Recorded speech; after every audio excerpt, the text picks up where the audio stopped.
who twists the key or push the button, the engine cranks, it sounds alive, but it just won't start. No dashboard warning, no quick fix, just that annoying sound over and over. It's one of the most frustrating problems a car owner can face, because it feels like your car is so close to running, but something hidden is stopping it cold. So what do? In this video, we're diving deep into real-world methods to bring your engine back to life. From fuel delivery issues and ignition system failures to scanning codes and bypassing tricky. Let's get started. Number 1. Check for fuel delivery issues. Let's start with the most obvious. No fuel, no fire. Your car may crank, but if fuel isn't reaching the engine, it won't start. A clogged fuel filter, a faulty fuel pump, or even an empty gas tank with a broken gauge could be the issue. Try turning the key to the on position and listen for a soft whirring noise from the fuel tank. That's the pump priming. No sound? The fuel pump may be dead. Also, spray a little starting fluid into the throttle body and crank. If it starts briefly, it's definitely a fuel issue. In that case, replacing the pump or fuel relay might be your fix. Number 2. Test for spark. If fuel is present, the next ingredient in the combustion recipe is spark. Pull out one of the spark plugs, reconnect it to the ignition coil, ground it to metal, and have someone crank the engine. You should see a bright blue spark. If there's no spark, then your issue could stem from a failed ignition coil, a faulty crankshaft position sensor, or a problem with the vehicle's ECU or distributor system, depending on your vehicle's age and design. Sometimes, rodents chew on wiring, causing misfires or no ignition at all. Replacing a faulty sensor or repairing wiring might restore spark and get you running again. Number 3.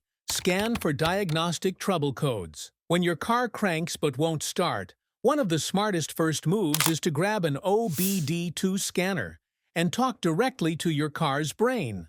Modern vehicles are equipped with dozens of sensors and a central ECU that constantly monitors every system. When something fails, whether it's a crankshaft position sensor, fuel pressure regulator, or throttle position sensor, it often leaves a digital footprint in the form of a trouble code.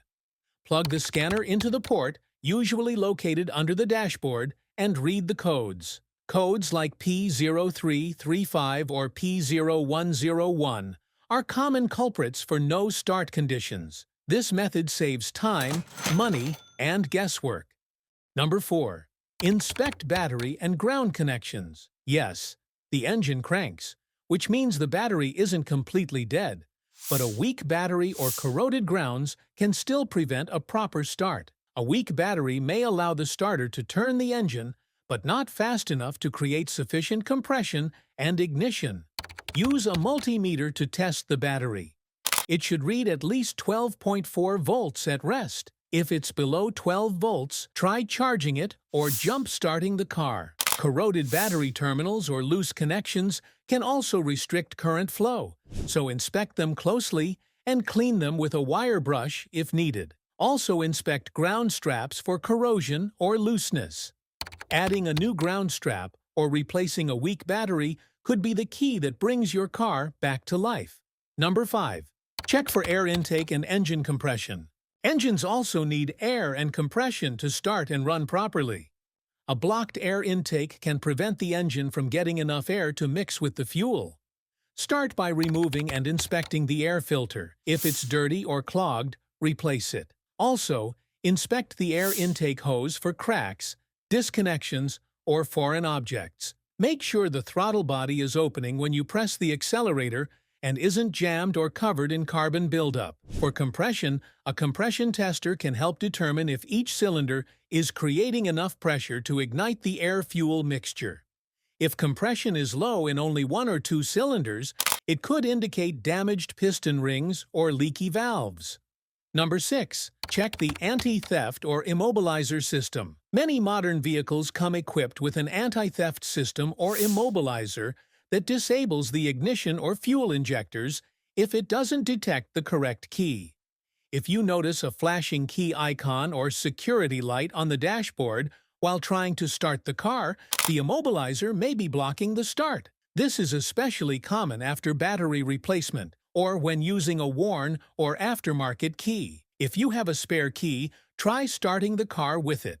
It may have a functional transponder chip that your primary key lacks. You can also try resetting the system by disconnecting the battery for 10 minutes, then reconnecting it and attempting a restart. Number 7.